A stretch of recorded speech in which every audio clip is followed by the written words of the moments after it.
Class 10th chapter first electricity का अगले part का वीडियो है। Factor affecting resistance of conductor, मतलब कि कौन से ऐसे फैक्टर्स हैं जो किसी कंडक्टर के रेजिस्टेंस को अफेक्ट करते हैं। तो टोटल 4 तरीके के फैक्टर्स हैं। सबसे पहले तो लेंथ ऑफ द कंडक्टर।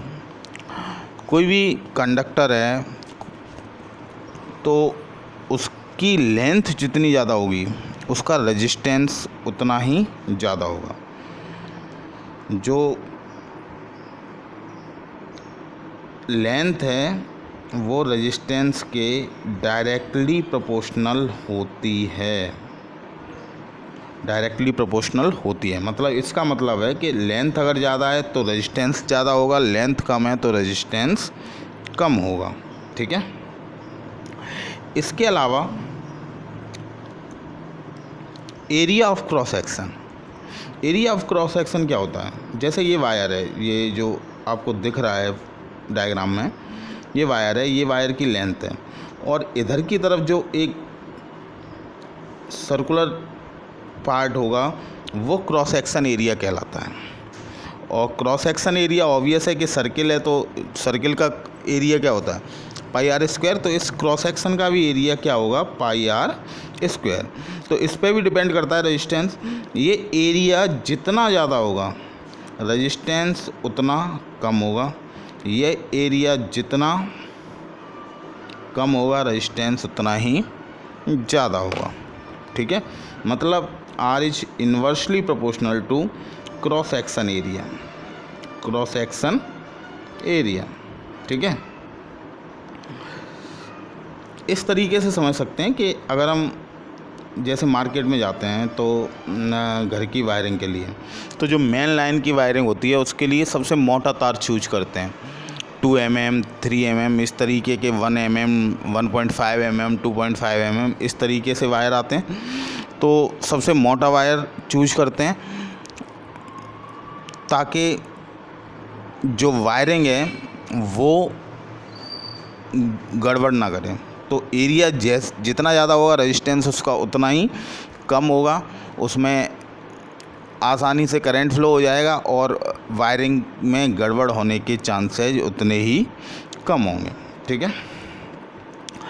इसके अलावा nature of material of conductor, conductor के मटेरियल पे भी डिपेंड करता है। मटेरियल कैसे कि कोई अगर जैसे हम पंखे की बात करते हैं, अगर हम पंखा लेने जाते हैं तो हम क्या कहते हैं कि कॉपर वाइंडिंग का है या एल्यूमिनियम वाइंडिंग का है। तो भले ही दोनों के तार सेम हो, दोनों के तार की लंबाई सेम हो, उनका क्रॉस सेक्शन एरिया भी सेम हो, लेकिन रेजिस्टेंस कॉपर का ज़्यादा होगा और एल्यूमिनियम का कम होगा। एल्यूमिनियम के पंखे को एक तरीके से ख़राब होने में कम टाइम लगेगा और कॉपर का पंखा काफ़ी टाइम तक चलता रहेगा क्योंकि वो हाईली रेजिस्टिव होता है। ठीक है।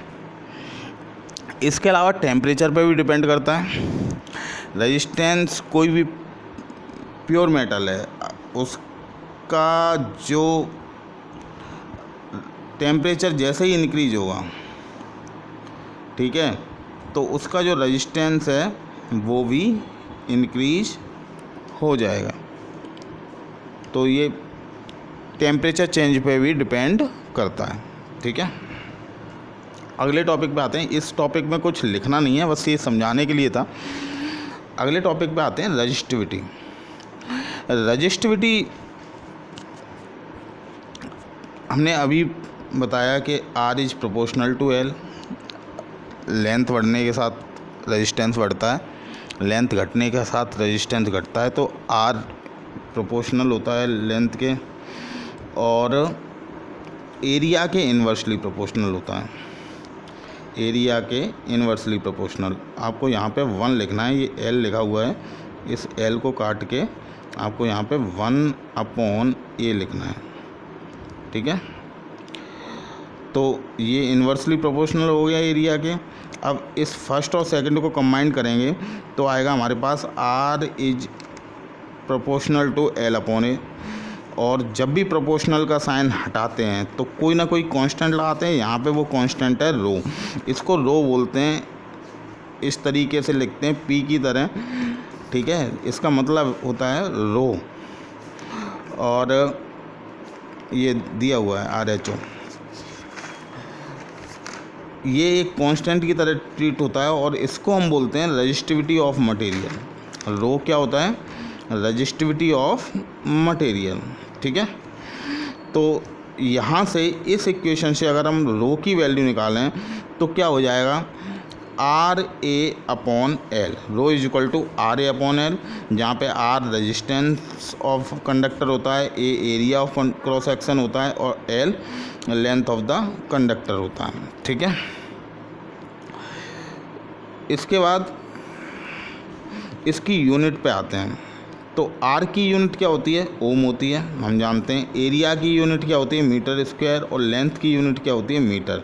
तो 1 मीटर से 1 मीटर कैंसिल हो जाएगा, तो इसकी जो लेंथ आ जाएगी वो आ जाएगी, इसकी जो यूनिट आ जाएगी वो आ जाएगी ओम मीटर, ठीक है। तो आपको इसमें जो लिखना है वो मैं बता दे रहा हूँ। आपको ये पूरा पोर्शन नोट करना है यहाँ से लेके यहाँ तक, ठीक है। इसके अलावा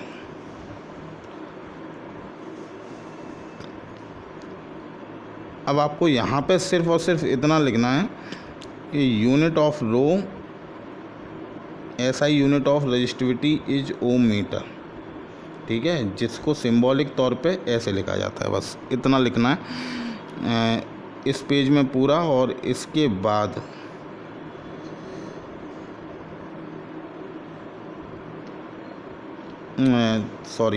इसमें ये नोट कर लेना जो ये डार्क में लिखा हुआ है, ठीक है।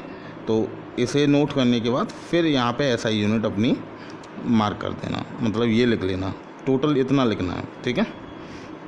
इसके बाद ये जो टेबल दी गई है ये different conductors, different semi conductors और डिफरेंट इंसुलेटर्स की रजिस्टिविटी दी गई है, ठीक है। क्या होती है इसका ऑब्वियस है कि इसे ना तो इतनी बड़ी टेबल को याद करना है, ना कोई अगर क्वेश्चन आता भी है तो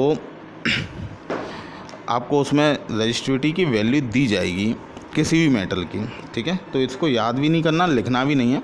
बस मैंने ये टेबल इसलिए दी है ताकि आप समझ जाएं कि जो मेटल्स होते हैं उनकी जो रजिस्टिविटी होती है वो काफ़ी लो होती है, और जो नॉन मेटल्स होते हैं, इंसुलेटर्स होते हैं, उनकी रजिस्टिविटी काफ़ी हाई होती है, ठीक है।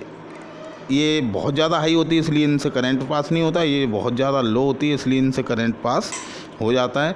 और कुछ सेमीकंडक्टर्स होते हैं। सेमीकंडक्टर्स का मतलब होते हैं ऐसे मटेरियल्स जिनमें से करंट पार्सली फ़्लो हो जाता है, मतलब फ़्लो हो भी जाता है और नहीं भी होता है, ऐसा कह सकते हैं कि बहुत कम मात्रा में फ़्लो होता है। तो बहुत सारी ऐसी चीज़ें हैं जिन्हें हम सेमीकंडक्टर के तौर पे यूज करते हैं। जैसे मोबाइल का चार्जर है, उसमें जो लगे होते हैं एक तरीके से यूज होते हैं, तो वो सिलिकॉन्स वगैरह या जर्मेनियम के पदार्थ यूज होते हैं जिससे वो वोल्टेज को रिड्यूस कर देते हैं हमेशा, ठीक है। इसके बारे में, सेमीकंडक्टर्स के बारे में बहुत डिटेल में आप 12th में पढ़ेंगे। अभी के लिए ये समझ लीजिए कि इसमें से पार्सली करंट फ्लो हो जाता है और इनकी वैल्यू बिल्कुल मिडिल पे होती है, ना बहुत ज़्यादा कम होती ना या बहुत ज़्यादा हाई होती, ठीक है। अब हम एक क्वेश्चन पे आते हैं। एग्जाम्पल है, एन एल्यूमिनियम वायर